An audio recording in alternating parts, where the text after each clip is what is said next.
if you're looking to sell your home during this period of time where we're facing the coronavirus, there's an interesting article written by Forbes that says as the coronavirus spreads, it's not business as usual for real estate agents. This virus is actually making it really difficult and challenging to get homes sold, or at least to get the ball rolling and have agents showing those homes. As you can imagine, coming in contact with potential people that may be carriers of the virus has decreased. The amount of potential buyers that real estate agents are coming across with. And if you scroll down here, there's an interesting note that says the coronavirus is causing fewer home buyers to search in the marketplace, as well as some listings being delayed. And this is from Lawrence Yun, which is the chief economist for the National Association of Realtors.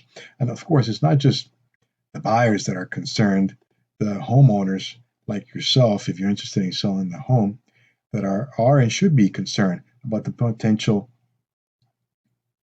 infectious capacity of strangers coming in, treading through your home and touching things and leaving potentially the virus on those surfaces. For example, in this scenario, on March 7th, one homeowner had a showing canceled because she has two children with health issues, and she was concerned that if people came through their home, it might expose the children to the virus. And rightly so, you know. According to the National Institute of Health, the coronavirus is stable for several hours on different types of surfaces. Excuse me. Scientists found that severe acute respiratory syndrome coronavirus 2 was detectable in aerosols for up to 3 hours. So if, for example, somebody sneezes, leaves the room or leaves the house, leaves your house as they're coming in, see it. Once they're done with the viewing, they sneeze, they leave the house, you come in within the 3-hour window, and if there's some aerosols with the virus still in the air and you breathe in as you're walking into your home after that showing took place, there's a high chance, or there's a possibility at least, that you might actually get the virus in you just for taking the breath in the same area that the person that sneezed was in. And then up to 4 hours on copper, up to 24 hours on cardboard, and up to 2 to 3 days on plastic and stainless steel. But let's go ahead and see what Dr. Anthony Fauci has to say about this. Dr. Anthony Fauci is the director of the National Institute of Allergy and Infectious Diseases, and during an interview with Trevor Noah from The Daily Show, he addresses this specific topic. I know this is very basic for you, but just to help everyone be on the same page, how can we catch corona and what are the areas we should be most concerned about? So we know about human-to-human transmission. Most people understand that, but I see people online worried about grocery shopping, touching packages that they receive from Amazon. Do people need to wipe them down? When they're in the grocery store, can they touch other things? How long does coronavirus last in the air? For instance, if you walk into an elevator after somebody else, can coronavirus still be there? What do we need to be on the lookout for as individuals? Okay, there's varied degrees of risk, Trevor, of that in every respect. But the things that are the most common that you really want to latch onto is that sneezing and coughing. When someone is ill, they've got to get themselves out of circulation because they can spread by droplets and even by what we call aerosol, which means the drop doesn't go down right away. It hangs around for a bit. So you could come into a room thinking everything is all right, and then you inhale it. That's likely not the primary way. The primary way is probably droplet. But another way that's very important is handshaking. When people naturally go like that, they cough, and then it's innocent. There's nothing on their hand.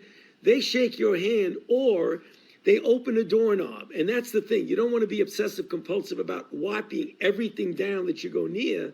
But one of the real bad actors is somebody who just opens a door and then 15 minutes later, because we know the virus can live on inanimate hard objects like steel or plastic for at least several hours. So that's the thing you've got to be careful of. That's one of the reasons why, if you really want to be careful, besides the social distancing of 6 feet, don't shake anybody's hands. Just lose that for a while.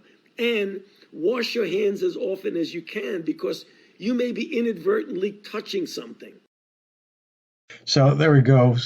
He reiterates the fact that the coronavirus is very easily transmittable by the simple fact of touching surfaces that have been touched by people that may be carrying the virus and the disease. So this, of course, is going to affect the number of potential buyers that come through your home, and it may make it more than a little challenging to sell your home during these times in order to avoid um, having to go through a foreclosure if that's what you're thinking about. And not only is this affecting the National Real Estate Agents Association, but Zillow, who recently in the past year or so decided to start buying houses online, has decided to, during this period of time, um, put their pause their home purchasing due to the impact of COVID-19 virus. And in addition to Zillow, another big player in this home purchasing field is Open Door. And if you go to Open Door, their website, and you scroll down, you'll see that if you wanted to sell with Open Door, or in other words, have Open Door buy your property, they are temporarily pausing their Open Door cash offers on homes in response again to the COVID-19. They want to, rightfully so, diminish the spread. So if you're thinking of selling your house to stop the foreclosure, you might be facing a big um, divide that must be gapped. Fortunately, if you visit wehelpstopforeclosure.com, we still have those partnerships, very strong partnerships that allow us to point you in the right direction with the buyers that may be able to purchase the home directly from you without needing to go in and see the house, or without needing to show the house to potential people, strangers that may or may not have the virus, right? So if you're interested in selling your house, this is only applicable, of course, to those that want to stop foreclosure by selling their house. I encourage you to visit wehelpstopforeclosure.com. There you'll see this landing page. Simply click on the Get Started button, enter your contact information, tell us a little bit about your property, your mortgage, and on the bottom, simply let us know if you prefer to say or sell the home. Let us know that you want to sell the home, and then we'll put you in contact with the right people in order to get your property sold, and do that, of course, in a timely manner to avoid having the foreclosure on your record. All right, hopefully this has been helpful video. Let us know what you think in the comments below.